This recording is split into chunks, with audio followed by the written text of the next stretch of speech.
किसान भाइयों, आज की इस वीडियो में हम बात करने वाले हैं कि धान की फसल जो हमारी 60 से 70 दिन की हो जाती है, तो उस समय पर ऐसे 5 जरूरी कार्य जो कि आपको करने ही कर रहे हैं। अगर आप इन 5 कार्यों को करते हैं जो मैं आपको बताने वाला हूँ इस वीडियो में किसान भाइयों, तो आपकी धान की फसल से एक बेहतर पैदावार आपको देखने को मिलेगी, रिकॉर्ड तोड़ पैदावार देखने को मिलेगी। तो आज की इस वीडियो में हम बात करने वाले हैं कि धान की फसल 60 से 70 दिन में 5 जरूरी कार्य आपको कौन से करने हैं। तो इसके लिए आप इस वीडियो को पूरा तक देखिएगा, बहुत ही अच्छी जानकारी आपको साथियों मिलने वाली इस वीडियो में। यदि आप हमारे चैनल पर पहली बार हैं तो कृपया हमारे चैनल को सब्सक्राइब करें और हमारी वीडियो को अधिक से अधिक देखें। हमारे किसान भाई तक साथियों जो है इस वीडियो को पहुंचाइएगा, जिससे कि हमारी बातें, हमारे एक्सपीरियंस हमारे सभी किसान भाई तक पहुंच सके और वो अपनी धान की फसल से एक बेहद अच्छा और रिकॉर्ड पैदावार निकाल सके। तो किसान भाई इस वीडियो को आप बिल्कुल भी स्किप मत कीजिएगा, बहुत ही अच्छी जानकारी मिलने वाली है। इस वीडियो में हम बात करने वाले हैं धान की जो हमारी फसल है उसमें पीलापन किस प्रकार से खत्म कर सकते हैं, अच्छी ग्रोथ हम किस प्रकार से ले सकते हैं और बेस्ट फर्टिलाइजर का कॉम्बिनेशन कौन सा सबसे बेहतरीन खाद है, कौन सी जैम बेहतरीन है, जिसको प्रयोग करके हम अपनी धान की फसल से अच्छा रिकॉर्ड पैदावार ले सकते हैं। तो इसलिए वीडियो को पूरा अंत तक जरूर देखिएगा, तभी आप सही व सटीक जानकारी ले पाएंगे।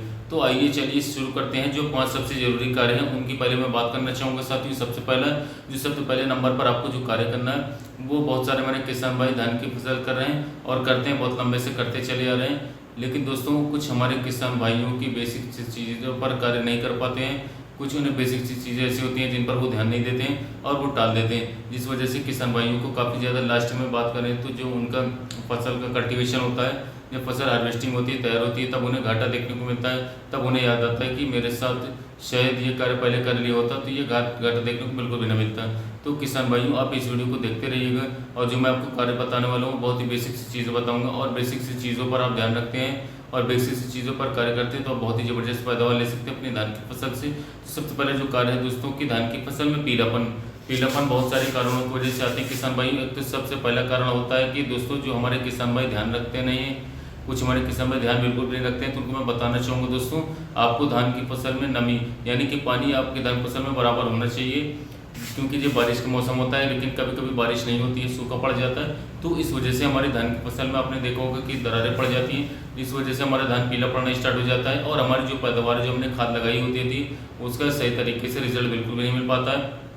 तो आपको ध्यान रखना है सबसे पहले सिंचाई का, क्योंकि सिंचाई एक साथियों बहुत ही जरूरी कार्य है धान की फसल में। तो आपको धान की फसल में नमी बना करके रखना है, सिंचाई प्रॉपर टाइम पर करना है, क्योंकि आप नहीं करेंगे तो आपकी धान की फसल में पीलापन दिखाई देगा। उसमें बहुत सारे ऐसे पोषक तत्व दोस्तों, ऐसे कीटों का अटैक आपको देखने को मिलेगा जिसकी वजह से हमारे धान फसल पीली पड़ जाएगी, बड़वा रुक जाएगी, कहीं पर बड़ा होगा कहीं पर छोटा होगा।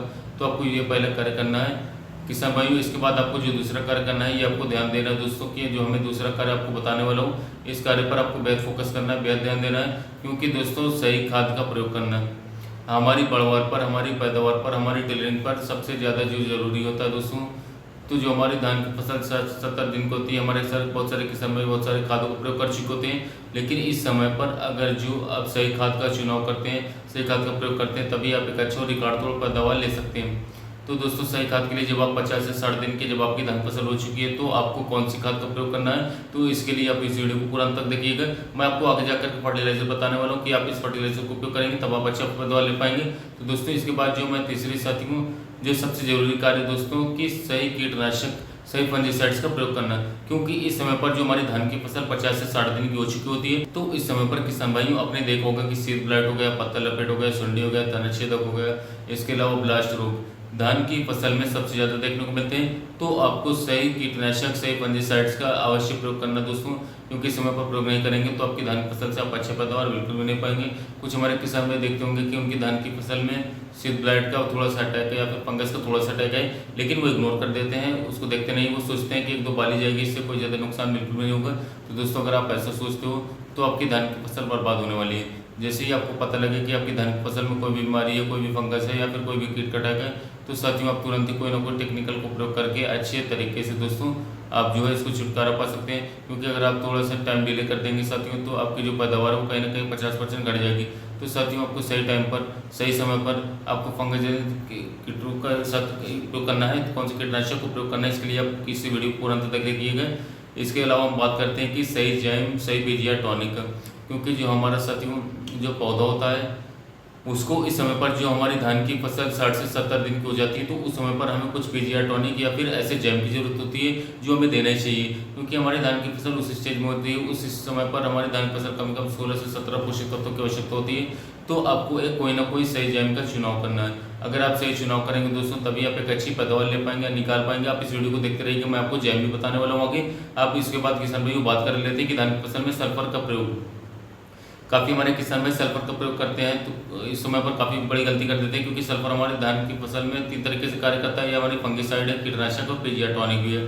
तो साथियों, सल्फर का प्रयोग हमारी धान की फसल में करना अवश्य है। बहुत ही अच्छे रिजल्ट आपको निकाल करके देगा यदि आप इसको उपयोग करते हैं। तो सल्फर कई सारे में किसान भाई महत्व नहीं समझ पाते, तो आपको इसका महत्व समझना होगा और इसे जरूर से जरूर अपने धान की फसल में उपयोग भी करना होगा, अति आवश्यक है। बात कर लेते हैं किसान भाइयों कि सल्फर का प्रयोग किस प्रकार से करें। दोस्तों, सल्फर जैसे कि हमारी जो आती है सल्फर WDG फॉर्म में आती है, 80% वाली आती है, उसका प्रयोग कर सकते हैं। 33% वाला भी आप प्रयोग कर सकते हैं, 90% वाला प्रयोग कर सकते हैं। तो आपको सल्फर का प्रयोग धान फसल में बारहवाशी करना है। काफ़ी हमारे किसान भाई करते हैं, लेकिन कुछ किसान भाई नहीं करते हैं। तो मैं आपको बताना चाहूँगा कि हमारी ज़मीन में सल्फर की कमी कहीं ना कहीं पाई जाती है, और अगर आप सल्फर का प्रयोग एक बार करेंगे तो आपको रिजल्ट बहुत ही ज़बरदस्त, बहुत ही शानदार निकाल करके देंगे, क्योंकि सल्फर हमारी धान की फसल में जो हमारे कीट और जो फंगस में से लड़ने में हमारे पौधे में काफ़ी ज़्यादा सहायता करते हैं। इसके साथ उसके जो कीट प्रतिरोधक क्षमता को बढ़ाता है, हमारी जो क्लोरोफिल की मात्रा है उसको बढ़ाने में काफ़ी ज़्यादा साथियों सहायता करते हैं, जिससे कि हमारी धान की फसल जड़ों की अच्छे विकास होता है और हमारा जो पौधा होता है साथियों वो एकदम स्वस्थ दिखाई देता है। क्योंकि आपने देखा होगा कि हमारा पौधा जो है स्वस्थ रहेगा तो साथियों अच्छी पैदावार भी देखने को मिलेगी। तो साथियों, आपको सल्फर का प्रयोग अवश्य करना है। अब बात कर लेते हैं दोस्तों कि सही खाद का प्रयोग हमें कब करना चाहिए, कौन से खाद का प्रयोग करना चाहिए। तो दोस्तों, मैं आपको बताना चाहूँगा, जो हमारी धान की फसल 50 से 60 दिन की होती है, तो किसान भाइयों आपको यारामिला कॉम्प्लेक्स नाम से एक फर्टिलाइजर आता है, बहुत बेस्ट फर्टिलाइजर है। तो आपको साथियों 2 किलोग्राम लेकर के आना है, और इसके साथ में NPK 19-19 या फिर NPK 0.34 या फिर NPK 13-045, इन दोनों में से कोई सा भी एक NPK लेना है। और 1 से 1.5 किलोग्राम आपको लेना होगा। यारामिला कॉम्प्लेक्स आपको 2 किलोग्राम लेना होगा, और 1 से 1.5 किलोग्राम आपको NPK 19-19 या फिर NPK 0.34 या फिर 13-045 का इसे उपयोग करना है। 2 किलोग्राम आपको यारामिला कॉम्प्लेक्स लेना है, उसके साथ में NPK 1.5 किलोग्राम लेना होगा, इसका स्प्रे कर देना है। तो साथियों, जो पीजीआर टॉनिक की मैं यहाँ पर बात करूँ तो दोस्तों, आप पीजीआर टॉनिक भी इसका प्रयोग कर सकते हैं। जब आप खाद लगा रहे हैं तो मैंने आपको बता दी स्प्रे के माध्यम से, जो मैं आपको ये दोनों खादें बताई ये स्प्रे के माध्यम से ही बताई थी। अब बात कर लेते तो दोस्तों, अगर हम छींटा विधि से भी करने जा रहे हैं तो आपको क्या देना चाहिए। तो दोस्तों, हमारी जो 50 से 60 दिन की धान फसल होती है तो आपको देना होगा 30 किलोग्राम यूरिया, और उसके साथ 25 किलोग्राम MOP पोटाश लेना होगा। और किसान भाई उसके साथ में आपको एक दानेदार इंसेक्टिसाइड दोस्तों, जो कि फटेरा नाम से आता है, FMC कंपनी को उसे लेना होगा। FMC के साथ जो कंपनी उसका फटेरा आता है उसको लेना होगा आपको 5 किलोग्राम, या फिर इसके साथ में आप साथियों फिप्रोनिल रीजेंट ले सकते हैं 5 किलोग्राम। दानेदार आपको फंगिसाइड इंसेक्टिसाइड लेना है, उसके साथ में कोई भी एक फंगिसाइड लेना है। और किसान भाई इसके साथ में आपको एक जैम अवश्य लेना होगा। जैम की बात करूँ दोस्तों तो आप बायोटा ले सकते हैं, सागरिका ले सकते हैं, या फिर दोस्तों आपको आता है मैग्नेटेट जो कि आता है, उसका साथियों कोई से भी एक अच्छी तरीके से जो हमारा मैग्नेटेट से लेना है 5 से 8 किलोग्राम, या फिर आपको बायोटा या फिर सागरिका 5 से 8 किलोग्राम। इन तीनों में से कोई सी भी एक लेकर के दोस्त साथियों, और धान की फसल में साथियों जो सल्फर है, सल्फर 5 किलोग्राम अवश्य लीजिएगा। इन चारों भी चीज़ों को अच्छी तरीके से मिक्स करके साथियों अपने धान की फसल में दे दीजिएगा दोस्तों। जो मैंने आपको जो 5 पॉइंट्स बताए थे, और इसके साथ जो मैंने खाद आपको डोज बताई है, अगर आप खाद के माध्यम से देना चाहते हैं साथियों तो आप जो मैंने डोज बताया उसको प्रयोग कर सकते हैं। स्प्रे के माध्यम से देना चाहते हैं तो आप यारामिला कॉम्प्लेक्स, इसके साथ साथ NPK 19-19 या फिर 0.34 या फिर 13-045, इन तीनों में से कोई से भी एक NPK को लेकर के 1.5 से 2 किलोग्राम, और इसके साथ यारामिला कॉम्प्लेक्स 2 किलोग्राम इसका स्प्रे कर दीजिए साथियों। और जो मैंने खाद बताई आपको ये छींटा विधि से दे दीजिए, और अपनी धान फसल को मेंटेन रखें, नमी बरकरार रखें। आपकी धान की फसल साथियों आप इस तरीके से जो 5 कार्य मैंने आपको बताया, आप यदि इन्हें सही तरीके से कार्य कर लेते हो 50 से 60 दिन की जो आपकी धान फसल हो जाती है, साथियों आपकी धान फसल से बेहद कम से कम बात करें तो 30 से 35% तक एक्स्ट्रा आपका साथियों जो उत्पादन है वो निकल करके आने वाला है, मैं गारंटी के साथ बता सकता हूँ। क्योंकि ये डोज आपको कोई नहीं बताएगा साथियों, किसी भी चैनल पर नहीं बताएंगे, यहाँ पर मैं अपने को खुद का एक्सपीरियंस बता रहा हूँ। तो उम्मीद करता हूँ किसान भाई मैं आपको एक सही व सटीक जानकारी दे पाऊँ। साथियों, वीडियो आपको पसंद आई तो हमारे चैनल को सब्सक्राइब कीजिए, वीडियो को लाइक कीजिए। साथियों, मिलते हैं नए वीडियो में नए टॉपिक के साथ।